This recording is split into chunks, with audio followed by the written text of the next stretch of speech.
Before we begin this story, don't forget to like, subscribe, and share this video, because today's story will shake your heart and remind you that karma never misses its turn. He adjusted his tie in the mirror of the luxury suite, heart racing, pretending he didn't hear the soft giggle coming from behind him. The perfume of another woman filled the air, expensive, bold, and dangerous. Outside the tall glass windows, the city buzzed in daylight. He thought he had it all: money, charm, and secrecy. But in a few minutes, when the elevator doors opened, the man who thought he controlled everything would lose it all in one freezing instant. Daniel Mera was a successful businessman, known for his sharp suits and sharper smile. To the world, he was a loving husband to Aisha Mera, an intelligent, humble woman who had stood beside him for 15 years. Together, they had built a small business empire, brick by brick. But what no one knew was that Daniel had started changing. Late-night meetings. New phone. Hidden messages. And then, one day, her name appeared, Ria, a 28-year-old interior designer who made him feel young again. Daniel told himself it was harmless at first. Just dinner, he'd said. But dinner turned into nights. Nights turned into lies. And lies turned into a double life. That afternoon, Daniel booked a 5-star suite at the Grand Skylark Hotel, the same place where he had once brought Aisha to celebrate their anniversary. The irony didn't strike him, not yet. Ria twirled in front of the mirror, wearing a silky black dress. "You said your wife doesn't suspect a thing," she teased. Daniel smirked. "She's busy running her little charity work. She doesn't notice much these days." The words tasted bitter, but he swallowed them. He wanted to believe he was still in control. Just then, his phone buzzed. Unknown number. He ignored it. But it buzzed again. And again. He frowned and answered, whispering, "Who's this?" The voice on the other end froze his blood. "Mr. Mera, this is the hotel manager. Our new owner wishes to personally welcome you to the Grand Skylark." "Owner?" Daniel frowned. "I thought Mr. Khanna still." "He sold it last week, sir," the manager interrupted politely. "The new owner is here. She's on her way up." Daniel hung up, confused. Ria laughed, sipping champagne. "What's the big deal? Owners don't personally greet guests." He tried to laugh with her, but his instincts screamed something was wrong. The elevator dinged. Footsteps. Firm. Familiar. Confident.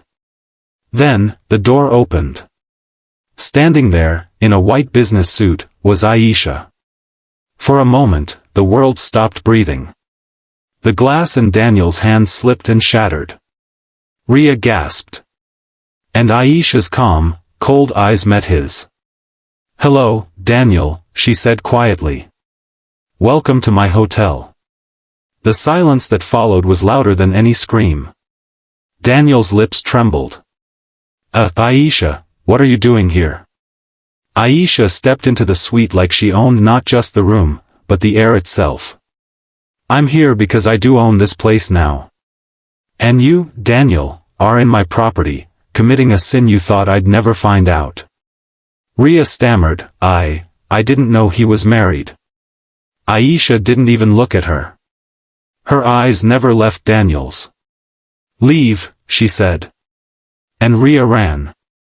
When the door closed, Daniel tried to speak. "Aisha, please, it's not what it looks like." "Stop lying," she interrupted, her voice calm but trembling beneath. "I've known for months." Daniel's face drained of color. "I saw the credit card statements. The perfume on your shirts. The nights you said you were traveling for business but never left the city." She took a deep breath. "I kept quiet. I wanted to see how far you'd go." Daniel broke down. "I made a mistake, Aisha. Please, we can fix this. You can't just walk away from 15 years. She smiled sadly. I didn't walk away. You did. The moment you chose someone else, you left me alone in a marriage I was still fighting for. Daniel fell to his knees, guilt heavy on his chest. I was stupid. I was lonely. Aisha's voice hardened. Lonely? You weren't lonely when I stayed up nights building your company's proposals, while you flirted behind my back. You weren't lonely when I skipped family dinners to support your dreams. Tears filled her eyes, but she refused to let them fall. You had everything, Daniel. And you threw it away for something shallow. Daniel's voice broke. What do you want from me? She looked at him with quiet strength. Nothing. Because now, I have everything I need. And with that, she walked out. Months passed. The scandal of Daniel's affair spread quietly through their social circles.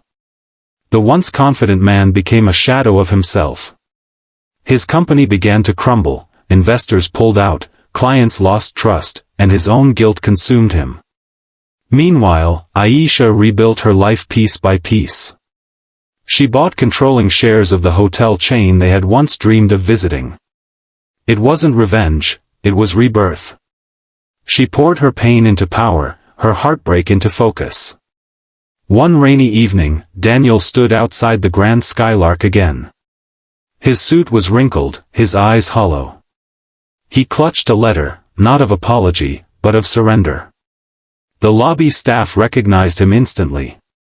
Mrs. Mera doesn't meet guests without an appointment, the receptionist said gently.